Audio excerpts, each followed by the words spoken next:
Dr. P.R. Jayashree, Assistant Professor, Department of Statistics, Presidency College, Chennai. P.R. Jayashree has done her PhD from Anna University and MBA from Alagappa University. She passed joint CSIR, UGC, National Level Test for JRF and Eligibility Test for Lectureship in Mathematical Sciences. Has also done her postgraduate diploma in Computer Management. She has 17 years of experience in teaching and published 14 research papers in international and national level. Has presented, participated and organized conferences, workshops on SPSS and Torah software. She is a life member of Tamil Nadu Statistical Association and Indian Society for Probability and Statistics. At present, she is guiding 2 research students of Madras University. Welcome to UGC lecture series on mathematical sciences.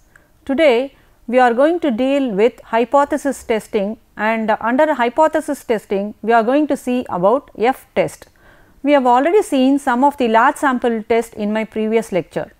We are going to deal with the inferential statistics, testing of hypothesis, that is a procedure for carrying out any testing of hypothesis, and F distribution. So, what do we mean by F distribution test?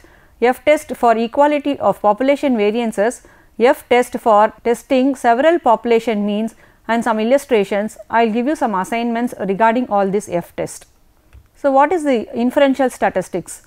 Inferential statistics is nothing but you are estimating based on the sample observations. So, for example, if you have a sample observation of 100 units, then what we can do is we can estimate some measures regarding the samples, and we call that as the estimation procedure. So, after we estimated it, we can test it by using the population values, and the population values are tested by using the testing of hypothesis. So, we have 2 types under inferential statistics, which we call as the estimation part and the testing part. So, what we are going to deal with the testing part. So, we have already estimated some values and we are going to test based on the hypothesis. So, what is the procedure for testing of hypothesis? So, first step is always framing the null hypothesis and the alternative hypothesis. So, based on the null hypothesis and the alternative hypothesis, we have the test statistic, and this test statistic is nothing but the variable under consideration minus the expectation of x divided by the standard error, and this always follows a sampling distribution. So, based on the test statistic, we are going to have the calculated value, and this calculated value always we are going to compare with the table value of the sampling distribution, and based on the calculated and the table value we are going to infer about the test. So, if the calculated is less than the table value, we are going to accept the null hypothesis, otherwise we are going to reject it. So, what is this F distribution? So, this is also known as the Snedeker's F distribution or the Fisher's distribution, and it is a distribution of the ratio of 2 independent estimators of population variances. So, for example, if I have a random variable x and this follows a chi-squared variate with n1 degree of freedom, and y is another independent variate with chi-squared variate with n2 degree of freedom, then my F statistic or my distribution of F is nothing but x by n1 divided by y by n2, and these two are the ratio of 2 chi-squared variates with n1 and n2 degree of freedom. So, if you have a ratio of 2 chi-squared variates, it always follows a F distribution. So, what is this F statistic is the ratio of 2 independent chi-squared variates with respective degree of freedom. So, if you have 2 independent samples, and if you have the chi-squared variate for both the samples, and the ratio of these 2 chi-squared variates, we call it as the F statistic. It always have n1 and n2 degree of freedom. The sampling distribution of F statistic is always the F distribution with 2 degree of freedom, that is n1 and n2 degree of freedom. So, what is this F-test and what we are going to carry out under F-test? So, there are 2 different types in the F-test. One we call it as the equality of population variance. So, whenever we want to test the variances, population variances, equality of 2 population variance, then we have to carry out F-test. So, for calculating or for finding the test for more than 2 samples, we are having the F-test. So, if you have only 2 means, that is if you are going to test only for 2 means, and if the sample size is very small, then we will have the t-test. If sample sizes are greater than 30 or a large sample test, then it will follow a z-test or the normality test, and if you want to test for more than 2 sample means, then we will have the F-test. and we call that as the analysis of variance test. So, under the analysis of variance test, we have one-way classification and two-way classification. So, if you have exactly 2 means, you will either have your Z test or your T test. If you have more than 2 means, then we will have one-way classification or a two-way classification. So, if you want to test for more than 2 means.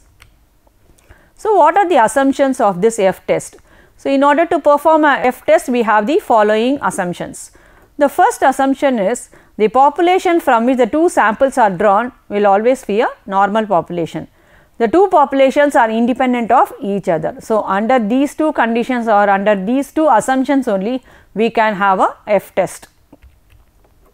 So, the main use of the F distribution is to test whether the independent samples have drawn from the normal population with the variances. So, you have 2 different variances from 2 different normal population, and if I want to find the difference between those 2 variances, then I always have to use my F test. So, if 2 independent estimates of the population variance are homogeneous or not. So, if I want to test whether these 2 population variances are homogeneous or not, then I need to carry out a F test. And as I told you, instead of testing the means, you can also test for variances. So, whether these 2 samples have come from the same population or not, you can either use your mean test or you can also use your variance test, and it is always preferable to use the variance test instead of the means test. So, F test for equality of 2 population variances. So, this is my first test. Let x1 I is equal to 1 to n1, and this is my sample size n1, be a random sample of size n1 from the first population with variance sigma 1 squared. So, I have already found my sigma 1 squared from my first population, and sigma 2 squared, I mean x2j is nothing but another sample size n2, and I have my sample population to be sigma 2 squared. So, if I want to find whether these 2 these 2 variances are coming from the same population or not, or there is any difference in the variances or not, I need to carry out my F test. The F statistic is nothing but the ratio of these 2 estimates, that is F is equal to S1 squared by S2 squared, and S1 squared is nothing but the variance of the first sample, and S2 squared is nothing but the variance of the second sample.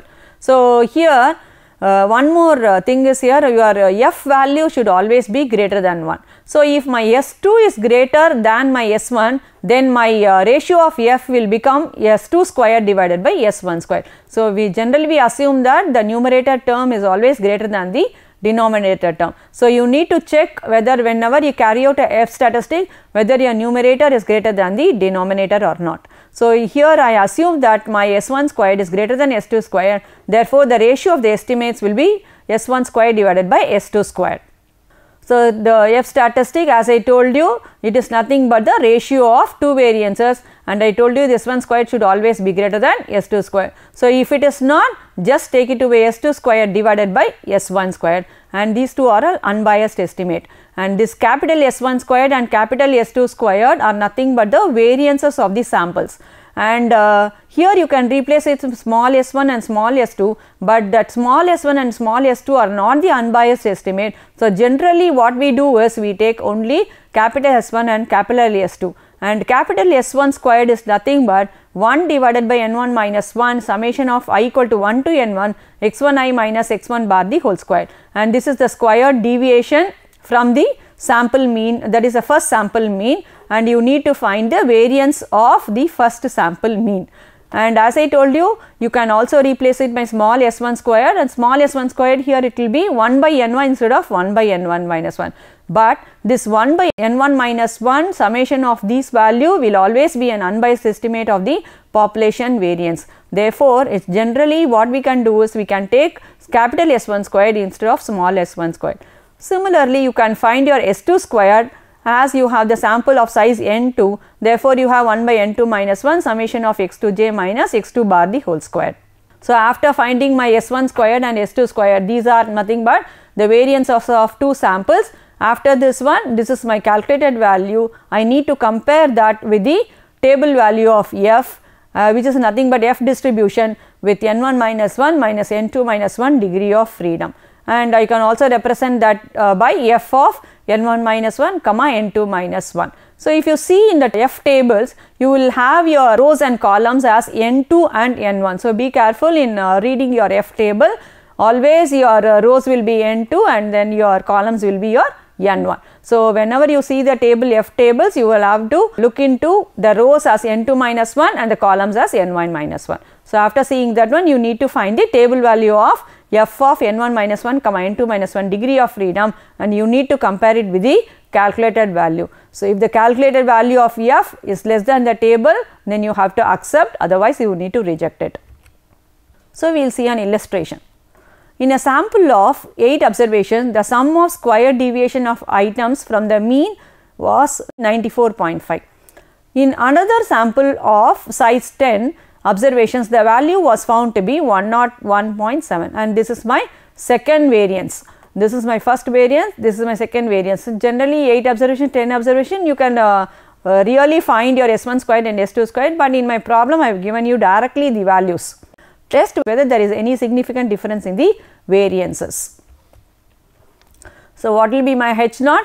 There is no significant difference in the variance of 2 samples, that is H naught is sigma 1 squared is equal to sigma 2 squared, and H1 is sigma 1 squared not equal to sigma 2 squared.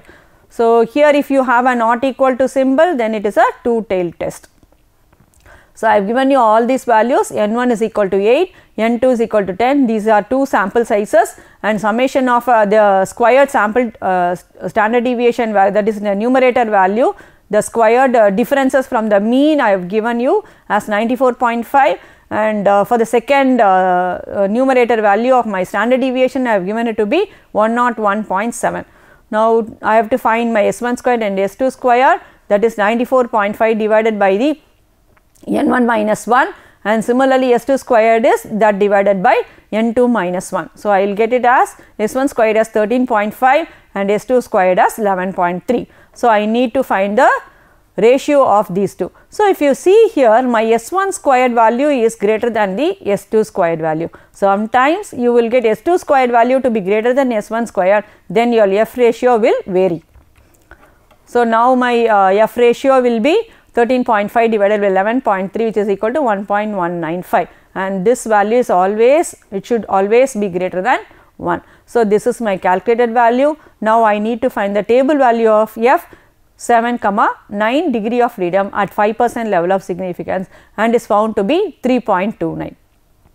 So, my next step is to compare the calculated value with the table value. So, here my calculated value is less than the table value, therefore, I need not reject my hypothesis, I accept my hypothesis. That means, there is no significant difference in the 2 sample variances at 5% level of significance, that is the 2 population variants are homogeneous. So, you can also state it as the sample have come from the same population.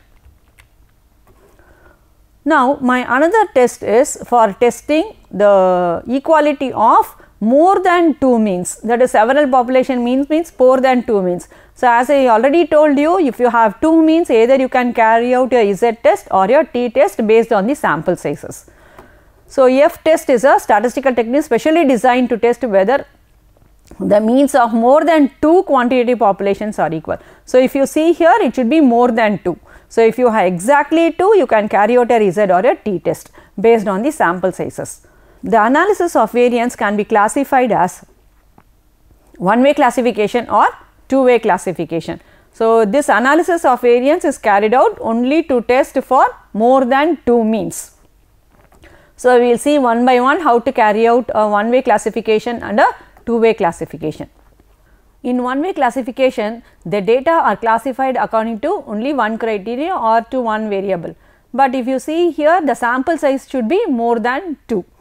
So, that is to test whether there is any significant difference among the sample means of that variable. So, you need to test a variable, that is only one variable we are going to test, but we are going to take more than 2 sample means. That is, we are going to test if there are more than 2 samples and whether there is any significant difference between those more than 2 samples or not. So, we can also state it as more than 2 sample means are homogeneous or not. Whenever you want to carry out an analysis of variance, the sample size should be more than 2. So, what is the procedure of carrying a one-way classification? You need to go about like this. The first step is to find the grand total. So, you need to find the total of all items in the sample and call it as capital T. The correction factor here is given to be T square divided by capital N, where N is the total number of observation.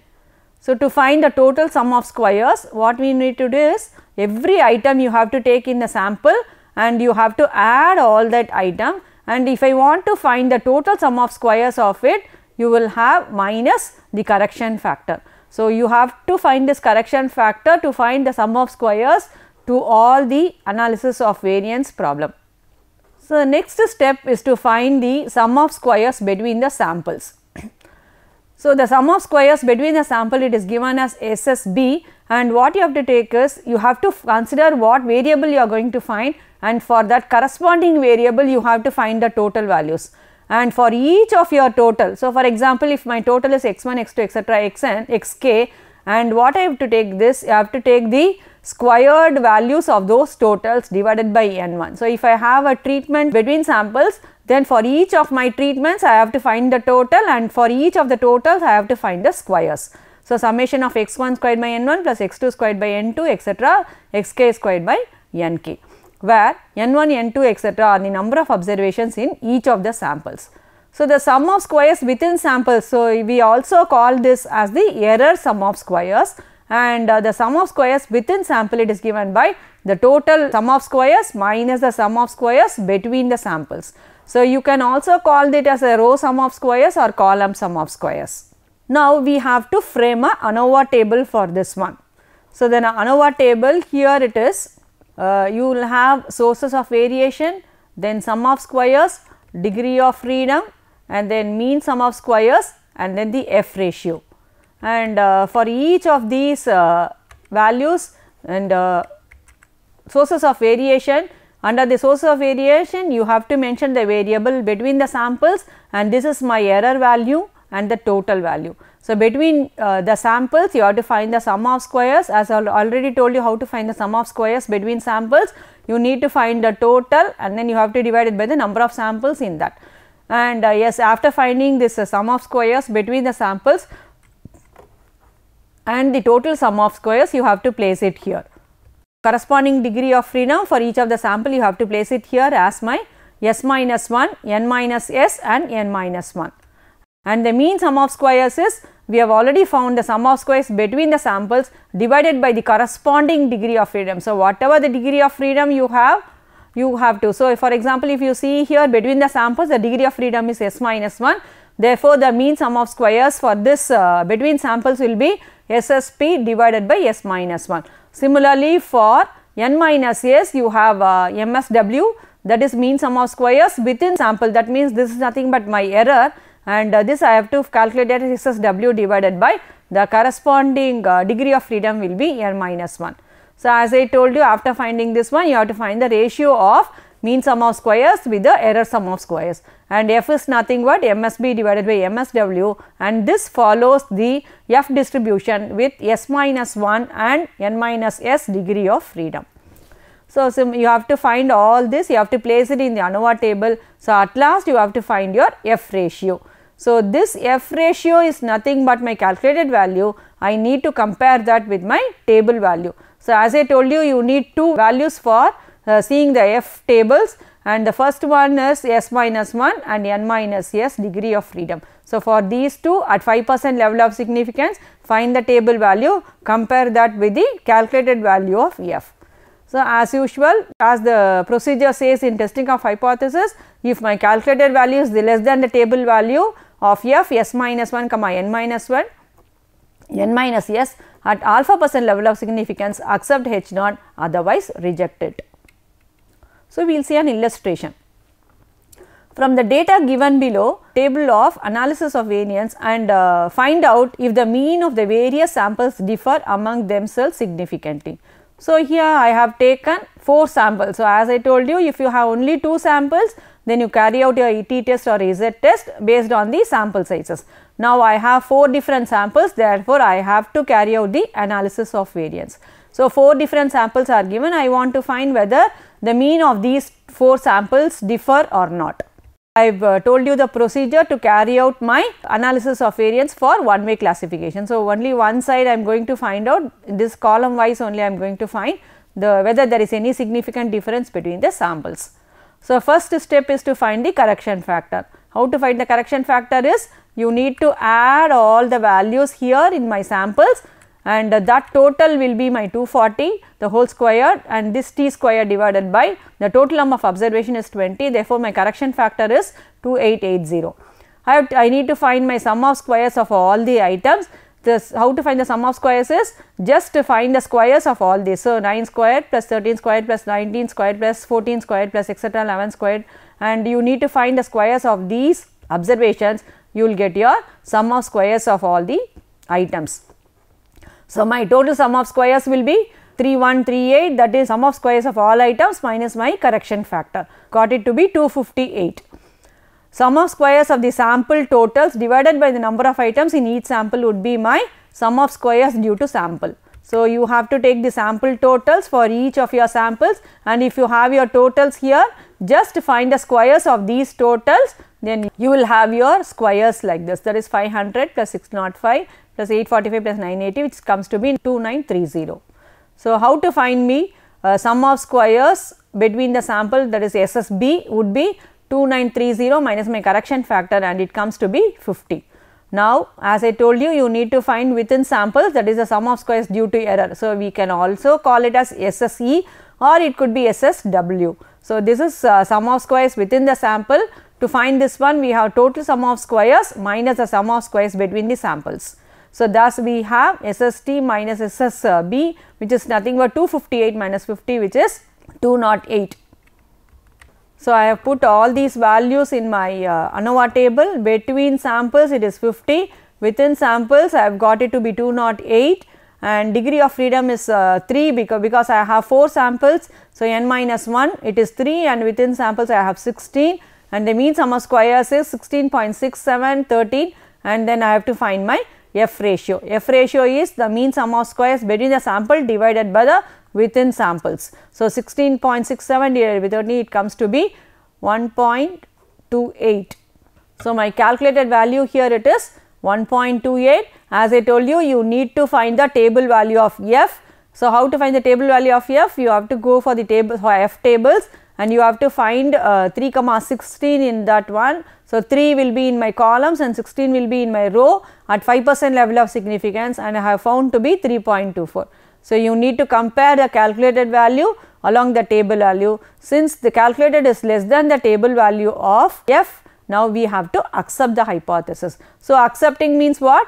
The means are homogeneous, they do not differ significantly. So, all these sample means are equal, that is they are come from the same population, the sample means are same. For example, if I want to test whether the yields in 4 different plots, and if I want to test whether the yield is same or not, I have concluded that the mean yield is same in all the plots. So, what is my two-way classification? So, as I told you, if I want to test only for one criteria, then I have one-way classification. So, if you want to test for more than one criteria, then you will have two-way classification. That means you are going to test both row wise as well as column wise, that is both treatments as well as blocks, then we will have two-way classification. That is, if you want to test whether the sample means are homogeneous or not between the rows as well as between the columns, then we will have two-way classification. That is between the blocks as well as between the treatments, then we will have a two-way classification. So, I will have two null hypotheses for this, because I am going to test both row wise as well as column wise. So, my H naught 1, so you will have 4 hypotheses here, 2 null hypotheses for rows and columns and 2 alternative hypotheses for the rows and columns. So, H naught 1 will be there is no significant difference between the rows, H naught 2 will be there is no significant difference between the columns. And similarly, you can also have your H11 and H12, which are nothing but my alternative to this one. There is significant difference between rows and there is significant difference between the columns. So, how to carry about this two-way classification? So, find the grand total, that is find the total of all the items as we have done in the one-way classification, and we call that as the capital T. So, similarly you find the total of all the items and we call that as the grand total. So, as usual you have to find the correction factor. CF is nothing but T square divided by capital N. So, you need to find the total sum of squares. So, how to find the total sum of squares? You have to square each of your observations. If you have your sample values, so for example, if I take this value, you need to find the squares of each of your items. Here I have not mentioned the column. This could be my treatments and this could be my blocks. The rows will be my blocks and these are my treatments. Then I need to find the squares of each of the values. I need to find the total of rows as well as the total of columns. So, you need to find the total sum of squares, that is sum of each of the items in the table. Then I need to find the sum of squares of the rows. So, what you need to do if you want to find the sum of squares of rows, find the row total and each of the totals you have to square divided by the number of samples in it. Similarly, you find the column total, squares of all the column total divided by the number of rows in it. Then you have to find the sum of squares between the error, and this we call it as the within sum of squares. The ANOVA table for the two-way classification, you have sources of variation, sum of squares, degree of freedom, mean sum of squares and the F ratio. So, as we have seen in the one-way classification, we have the source of variation to be between columns, between rows, error and the total. In one-way classification, we have seen either the row testing or the column testing. So, what we have done here is we are testing both wise, both column as well as row wise. Therefore, you have between column sources of variation as well as between rows sources of variation. So, you have two different sources here, and which we call it as the between columns and between rows. So, as usual we have within samples, that is error sum of squares and the total. So, the sum of squares we denote it as SSE for between columns and SSR for the between rows. The errors sum of squares as SSE and the total as SST.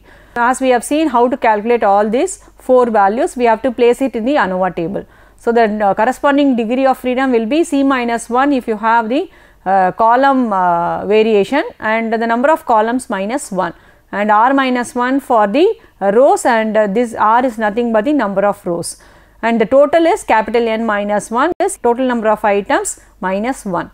And how to find the error is you have to find N minus 1 minus of C minus 1 minus plus R minus 1. So, what you will get as a resulting case is N minus C minus R plus 1 as the degree of freedom for the error. Now, we need to find the mean sum of squares. Mean sum of squares due to column is MSC, and which is given by SSC, that is the sum of squares due to columns divided by C minus 1. Similarly, between rows you have SSR divided by R minus 1, and the mean sum of squares as SSE divided by N minus S, N minus C minus R plus 1. How to find the mean sum of squares is we need to find the sum of squares divided corresponding degree of freedom. So, we need to find the sum of squares and the corresponding degree of freedom. If you find the ratio of those two, we will have the mean sum of squares. So, now we have 3 mean sum of squares, one due to column, one due to row and one due to error, and we have to find the F ratio. There will be 2 F ratios, one F ratio for the columns, another F ratio for the rows, and the F ratio for the columns it will be MSC divided by MSE, and it follows F distribution with C minus 1 comma the error sum of squares is N minus C minus R plus 1. Similarly, you have F ratio for the second hypothesis, that is for the rows, F2 is equal to MSR divided by MSE, and it follows F distribution with R minus 1 comma the errors degree of freedom is N minus C plus N minus C minus R plus 1 degree of freedom. And you need to find these two because we are going to test 2 null hypotheses here, one for the columns and one for the rows. So, find the calculated value, find the table value here and place it in the ANOVA table. Coming to the last session, that is my summary of what we have done today. So, what we have seen is we have seen what is F distribution, it is the ratio of 2 chi-squared, and what is F statistic, and what we mean by F test, and where we have to use F test is number 1 is we have to calculate if you are going to test for 2 population variances, then we can deal with the F test, and if you are going to test for more than 2 sample means, then we are going to do the F test for it. And under the analysis of variance, we have one way classification and two way classification. So, we need to decide whether it is a one way classification or two way classification based on whether we are testing one criteria or two criteria. So, now I have certain questions for you. One is the time taken by the workers to perform jobs are given below. So, this is by method 1 and method 2. Test whether there is any significant difference in the variance of time distribution. So, by method 1 and method 2, whether there is any significant difference in the variances. Generally, you can adopt F test as S1 squared by S2 squared and you can calculate your values. Another question is the price of a certain commodity was ascertained in each of the 4 towns A, B, C and D in 4 quarters of a year.